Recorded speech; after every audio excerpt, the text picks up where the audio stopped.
যুক্তরাজ্যের অভিবাসীদের বন্দিশালা বা ইমিগ্রেশন ডিটেনশন সেন্টারগুলো মূলত যাদের ভিসা বা আশ্রয় সংক্রান্ত মামলার নিষ্পত্তি হয়নি তাদের সাময়িকভাবে আটকে রাখার জন্য ব্যবহার করা হয়। এই বন্দিশালায় অপরাধী নয় এমন মানুষদের দীর্ঘ সময় ধরে বন্দী রাখা হয়, যা নিয়ে মানবাধিকার সংগঠনগুলোর দীর্ঘদিনের উদ্বেগ রয়েছে। তবে ব্রিটেন সরকার বারবার দাবি করে আসছে এসব কেন্দ্র আইন ও নিয়ম মেনে পরিচালিত হচ্ছে। এবার যুক্তরাজ্যের অনিয়মের বিরুদ্ধে এক যুগান্তকারী রায় দিয়েছেন দেশটির হাইকোর্ট। হাইকোর্টের বিচারপতি জাস্টিস জেফোর্ড রায় স্পষ্ট করেছেন, ইউরোপীয় মানবাধিকার কনভেনশনের ৩য় অনুচ্ছেদ অনুযায়ী আটক ব্যক্তিদের সুরক্ষা কাঠামো অবৈধ ও ব্যর্থ।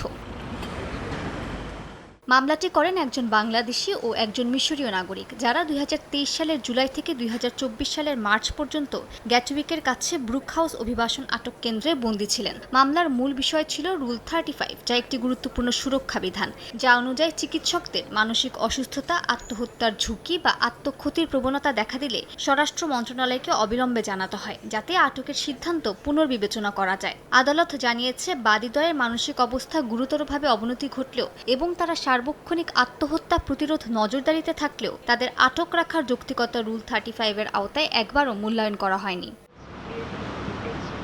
বিচারপতি জেফোর্ড উদ্বেগ প্রকাশ করে বলেন, আত্মহত্যা নজরদারিতে থাকা বন্দির সংখ্যা আর মানসিক স্বাস্থ্য সংক্রান্ত রুল 35 রিপোর্টের মধ্যে অনেক পার্থক্য রয়েছে। তার ভাষায়, অন্তত ২০১৭ সালের ব্রুক হাউস তদন্ত প্রতিবেদন থেকেই ঝুঁকিতে থাকা প্রাপ্তবয়স্কদের অধিকার রক্ষার ধারাবাহিক ব্যর্থতার একটি পরিষ্কার চিত্র দেখা গেছে।